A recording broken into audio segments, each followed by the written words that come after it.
What's going on, Bears fans? Welcome to another episode of Chicago Bears Central. It's me, your boy Haize, joined by Bobby. Today, we're going to talk about takeaways from training camp so far. Teven Jenkins finally breaks his silence and not really speaks, but he did a tweet. We're also going to talk about are the Bears a fit for Will Fuller? We're getting to all that and more on today's Chicago Bears Central. You are now tuned in to Chicago Bears Central, your number one place for all Chicago Bears news and content. All right, Bobby, listen, I always love when you hear from me on the daily show, so I'm not talking about my goddamn self. One thing, though, for real, I think people, for me, at least for me, I can't speak to every creative, it never feels normal talking about myself, bro, never. I've done over 300 episodes of Chicago Bulls Central by myself, and it still does not feel right every single time, bro, but, it is what it is. Absolutely. Man. You need somebody to crack them jokes with you, continue the conversation.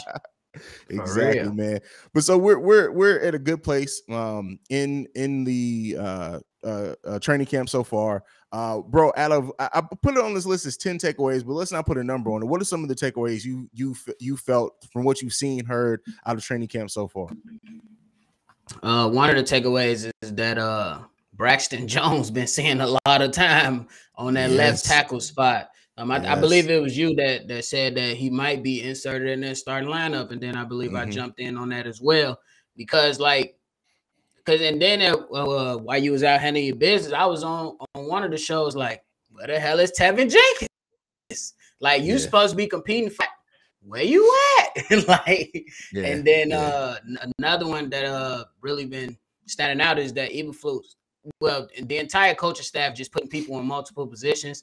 That's including, mixing and matching with the offensive line, and then Kyler Gordon and moving him around, and then also the friendly competition between him and the other rookie, Jaquan Brisker. I love to see it. Yeah. I love challenge each other, make each other better, and then just handle y'all damn business. Make sure y'all show up when it's time to show up.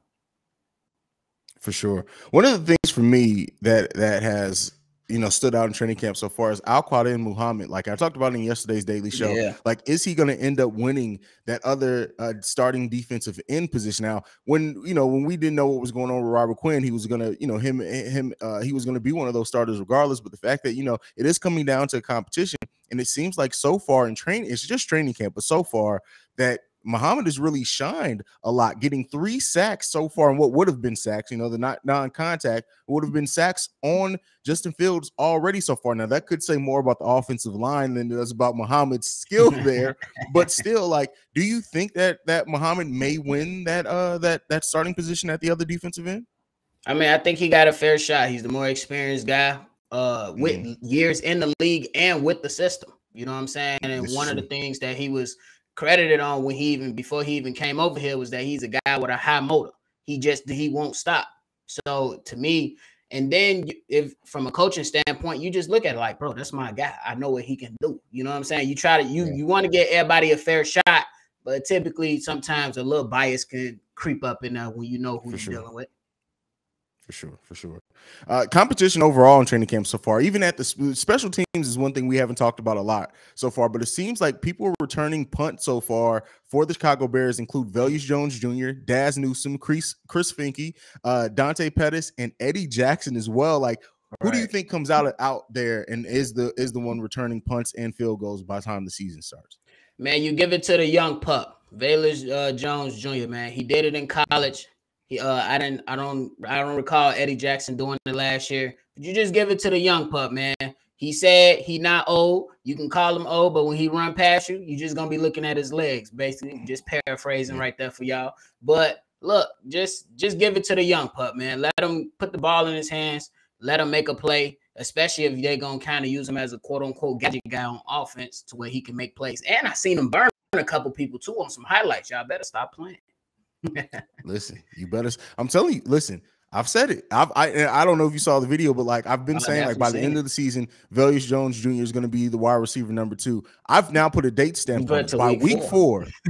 Week 4, he is going to be the wide receiver number 2. I'm sticking by it, bro. I'm sticking by it. If he becomes number 2, he got to get up off special teams. Then we need to press legs too. Yeah, then he have to get off of special teams. Yeah.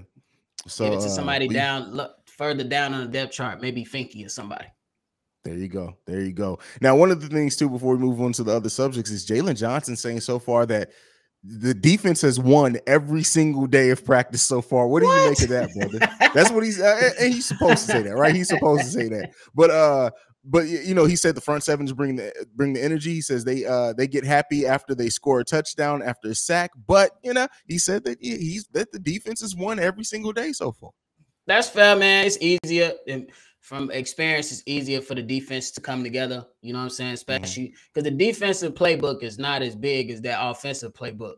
And then you got so many people that you trying to figure out, is Bailey's going to play the 2 or the 3? Is this person going to play left tackle, right tackle? Is that they got way more question marks on the offensive side than defensive side. It's cool, y'all.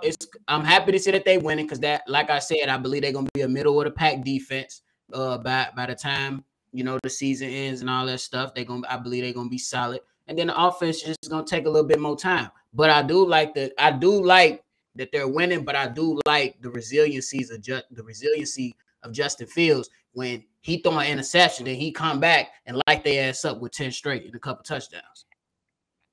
There you go. That's a fact there. Let's move into the next topic for today, and that is Will Fuller a possibility for the Chicago Bears? Now, we know wide receiver core has one of the most question marks around it, and surprisingly enough, it seems like, at least from the way that the conversation is going, the conversation has moved from Byron Pringle, almost focused solely on Velus Jones. We've heard some things about St. Brown as well.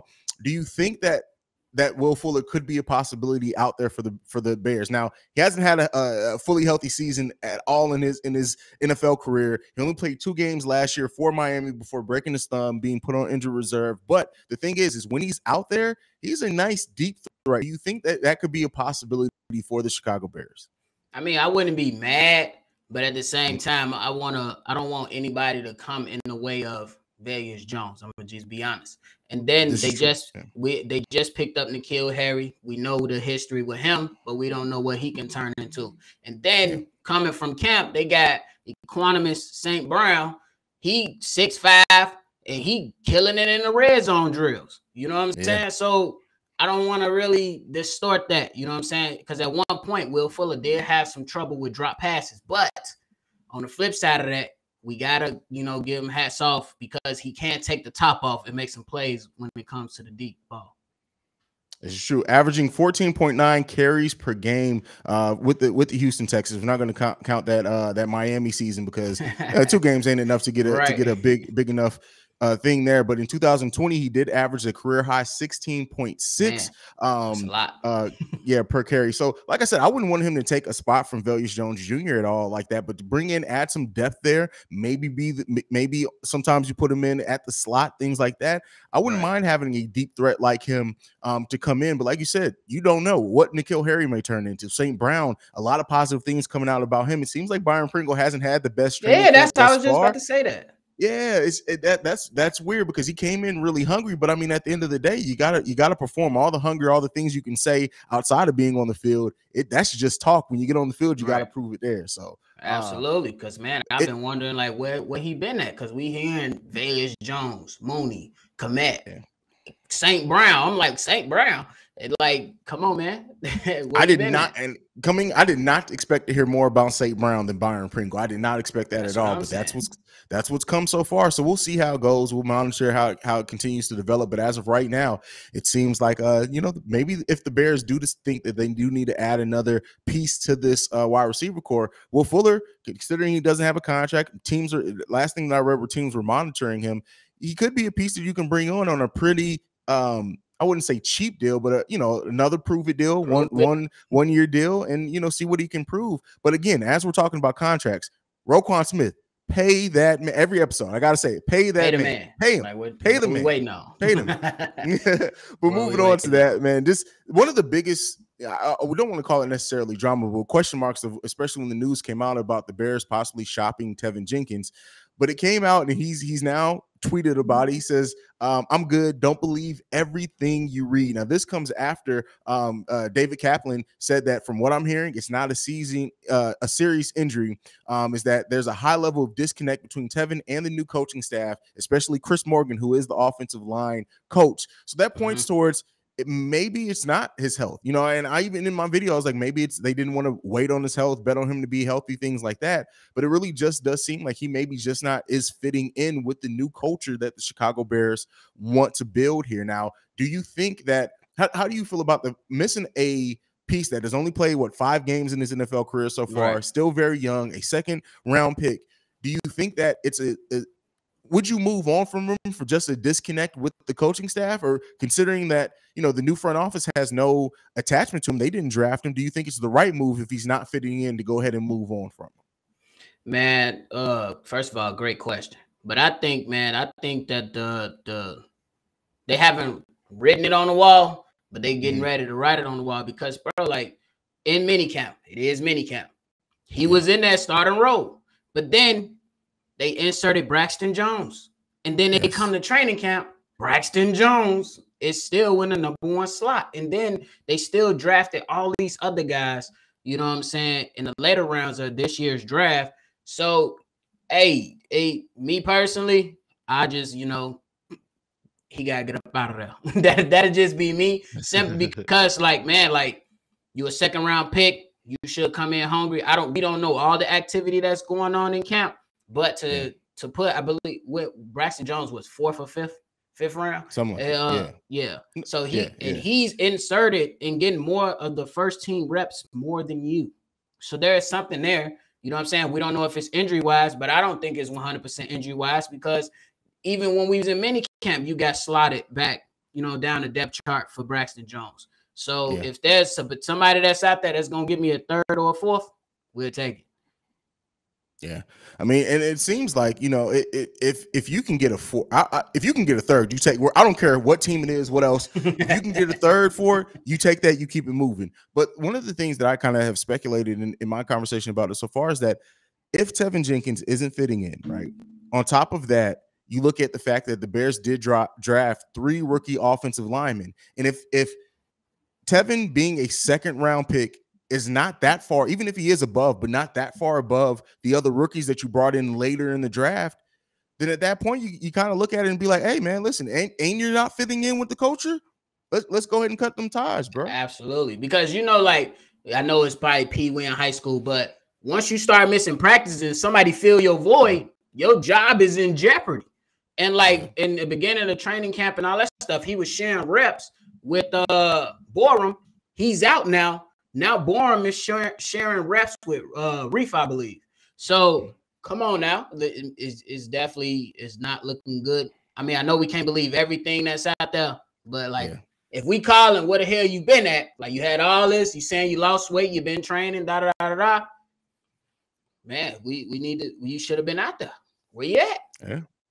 Yeah. And I mean, I know we got the injury to Lucas Patrick, but you got Doug Kramer coming in, Braxton Jones, Dominique Robert. Like, you got so many young, hungry, and J. Tyree Carter, who's played a lot of reps as well, that they if they're coming in and they're outshining you, especially during your time out of being on the field, it's going to be hard to overcome that. And they're fitting in with the culture. Come on, man.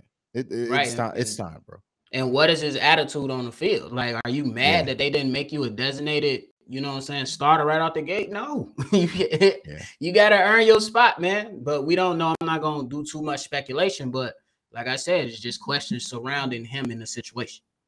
Facts. Well, talking about Teven Jenkins, moving on to the rest of the people on the offensive line, it seems like, you know, as you said, Matt Eberflus is really in the coaching staff overall. Luke Getsy is really doing a lot of experimenting on that offensive line. Like, we've seen everyone kind of been in, out with the starters with the second round. Like, how do you think this offensive line is shaping up, especially with Lucas Patrick being out? They added 2 veterans to this team. Sam Mustipher, we'll see what's going on. He got moved to right guard. Cody Whitehair has been basically he's being that left tackle. Larry Borum's the left tackle. Larry Borum's probably going to be the right tackle. And then at that point, you got Braxton Jones coming in. Like, what do you think how this offensive line is shaping up? And do you think the Bears are having the right approach to it and going out, getting 2 veterans, paying decent money for them, but then letting those rookies work through it? And do you think that's going to be enough to keep Justin Fields safe and upright for the most part of the season? I think the things that they're doing is definitely going to keep Justin Fields safe. My projected starting lineup, I believe the damn rookie he making noise, and he sure enough might be starting at that left tackle spot. Then you go Cody Whitehair as the guard. I believe Lucas Patrick will be back in enough time. I believe he just messed up, broke his thumb, so he could still work on conditioning a little bit. Exactly. Not too much, but you can still work on something. You go Mustafa, and then you pick and choose between Borum and Reef. You know what I'm saying? Like, but I do believe the center and the 2 guard positions are assured up for sure. Okay. But I definitely think they will be able to keep them upright. And then I don't think the offensive line going to be solved in this year. You see what you're working with, but I definitely think it will improve. You just got to let these guys work it out together over. You ain't got too many games now. You can't let that boy get knocked around too many games, but it'll get better. Yeah. I think it's going to end up being Braxton Jones at left tackle, and then we're going to get Riley Reef at the right tackle. And, you know, he may even split those with Bourne, but I ultimately like you said, we're as fans, sometimes you want them to solve everything in one offseason, and it's just not going to happen. But I do like the fact that they're going to probably switch out some things, look at different combinations. And I think by the end of this season, we're going to probably have about 2 or 3 of those positions that we look at and say, all right, we got probably our long-term people at these positions. Let's go out with having a lot of cap space and figure out how do we solve the rest of those frontline positions. So absolutely. Can't argue with that one.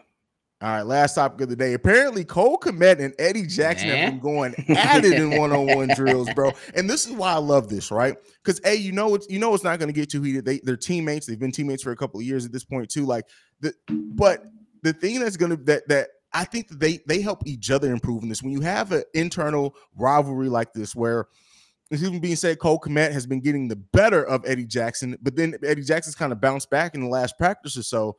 I like this, bro. Like, I have the friendly rivalries, like have the things that are going to help you guys both get better. You're on opposite ends of the ball, help each other improve. I've said it before. I think Cole Kmet is going to have a big season for the Chicago Bears this season, a big season. And we know that we want to see Eddie Jackson have a bounce back season, especially if he wants another contract with the Chicago Bears. I don't look at any negative coming out of this. This was something that I read, and honestly, bro, it kind of made me smirk and smile, because it's like, this is football, bro. Like, when I played football, it was all like, I used to get in rivalries all the time with linebackers. I'm like, you can't tackle me this time. You're not finna get me. So I like that. I like that type of thing, brother. How do you feel about it? Man, I just think it's great. It's good competition. I love competition. That's just my thing. As long as y'all don't let egos get in the way, you know what I'm saying? You want to continue to build a good culture. But man, it's good because you want Cole Kmet to go in there with the intentions of saying, oh, y'all about to put a safety on me? Watch me go to work. Or on the flip side, Eddie Jackson be like, oh, y'all got the tight end on my side. I'm battling Cole Kmet. You know what I'm saying? The guy that's bigger and stronger than me, let me work on my game. So when I go and face another tight end that's probably same size, faster, or whatever, he already had the experience. So I love it. Keep the competition up, man. You make y'all. That's the whole point of everything. Whole training camp. You come in, you get better, you condition, you work with your guys so y'all can know how y'all gonna win some damn games. Absolutely. And I tell you what, if other teams put a safety on Cole Kmet, go to work with Valius Jones speed. Go to work. Could be scary hours. It could be scary hours for the Chicago Bears, bro. And I love that. But what do you think? So we've talked about it. Like, Cole Kmet, average yards per carry, great last season for him. It really is just about getting him in the end zone and things like that. Do you think this is since we're talking about these two players, is a bigger make or break season for Eddie Jackson or for Cole Kmet this upcoming season? I think it's bigger for Eddie Jackson, simply because, like, again, these offensive guys, well, both sides of the ball are learning a new scheme, but Eddie Jackson, man, he fizzled a little bit, you know what I'm saying, after that big year. In 2018, he was going crazy. And then, it was definitely some questionable plays that happened last year with him as one of the leaders, at the back end of that secondary, blowing coverages and all that stuff. And I believe money is about to come up too, contracts. I believe that with Cole Kmet's situation and the way, if anybody's smart, you look at Matt Nagy and all the bullshit he did, you say, let's get him right in the right system. And then Eddie Jackson, he just got a little bit more to prove, especially because now you got to be the at least one of the damn leaders of that secondary. It's gonna be you and Jalen Johnson helping y'all young guys on the other end of the field. Like y'all gotta, he gotta show up, man. He gotta show up because it was plays where I was like, bro, are you scared to tackle or what? Like, what are we doing? Yeah. Eddie Jackson has to, like Cole Kmet could have a breakout year, but I think even if Cole Kmet gives a similar season to last season with more touchdowns, I think that's a win, right? That's a win, I think, overall. But Eddie Jackson, this is the season for him where it's going to determine if he's going to be back in the Bears uniform, I think. If he has a season like last season, he's gone. That's it. It's over with. I don't even think they go to the negotiating table with Eddie Jackson at that point. Like, it's no point in it. So I look at this season absolutely being it. Like, this is a big year for Cole Kmet, but it's a make or break season for Eddie Jackson. Period. Absolutely. And then they got reports coming out saying the safety Elijah Hicks behind him is performing well. Put some pressure on him. I like it. Put some pressure on him. Earn that spot. Now, do you worry at all, even if Eddie Jackson does have a big season this year, do you worry at all that he's going to get his money if he's and we're going to see another regression? Because like with Eddie Jackson, it was like, he came in his first year or two and it was, and then it completely fell off. Like, would you be worried about that at all? That it's going to be like, hey, he had a big year in his contract year, he got that money, and then now we're stuck with Eddie Jackson on a longer term contract, and he falls off again. Oh, that'll definitely be in my mind if I was going to the negotiating table with it. But man, you gotta he just can't be going in there thinking he finna be the highest paid safety. That's just my thing. Yeah. You obviously you pay the man, but you know what I'm saying? Hey, sometimes you gotta wash your hands with certain situations. And in that situation, he coming to you, he being ultra aggressive and acting like he's supposed to be the highest paid safety. That's just somebody you gotta let walk, because you might be right. He might regress again. What if he's playing well just so he can get the contract? Then he get the contract, go get a couple Italian beefs from Portillo's, and then get out of shape and do what he do. We gotta keep the pressure on, man. Just if you do get a good deal, just make sure that the guaranteed money is limited. That's it. That's all it's gonna be, man. Hopefully we talk about both of these players having big seasons while we get into during the season. But that's it for today. We are getting closer and closer to preseason football, bro. Like I literally can't wait. Madden comes out next week. Like I can't wait to get that too. Like, it's football season is almost here, guys. It's almost 10 days for a Bears game. 10 days for a Bears game. I can't wait. I can't wait, man. Like I can't wait. And that first Bears game, we are going live. You will have a live stream afterwards, man, a post game. I can't wait. But go ahead, Bobby, man. Let's go ahead and give it to him before we leave, brother. Hey, just a little word of the wisdom. Y'all know, young buck, got to give y'all some wisdom. Just take care of y'all health, man. Health is wealth. And then while y'all focusing on y'all health, go ahead and check out me and C-Dub at the Shy Bulls podcast. Man, you mad I can't say your name because on live, bro, you went in. He was one of your people from Chicago Bulls Central came in like, hey, he said that. Don't say that. We like, bro, Haize family. He can say that. What happened? Who was it? Somebody made a comment on there, and the dude responded back like, Haize said that on Chicago Bulls Central. Be original. We like, what he do wrong? Haize family. He could say something that Haize said. Ain't nothing wrong with that. That is funny, man. But and then y'all definitely check out my boy at CEO Haize on all social media platforms. Killing it in the game. Y'all know. You already know what it is, man. You guys can follow me personally at CEO Haize, CEO Haize. You can follow us collectively at Shy Bears on every social media platform that we're on. Send us any feedback, questions, comments, concerns. ChicagoBearsCentral@gmail.com. Lastly, if you want to leave a text and or voicemail, the number to do so, 773-270-2799. This has been another episode of Chicago Bears Central. Make sure you guys bear down. Peace, y'all. Yes, sir. This has been a presentation of the Break Media.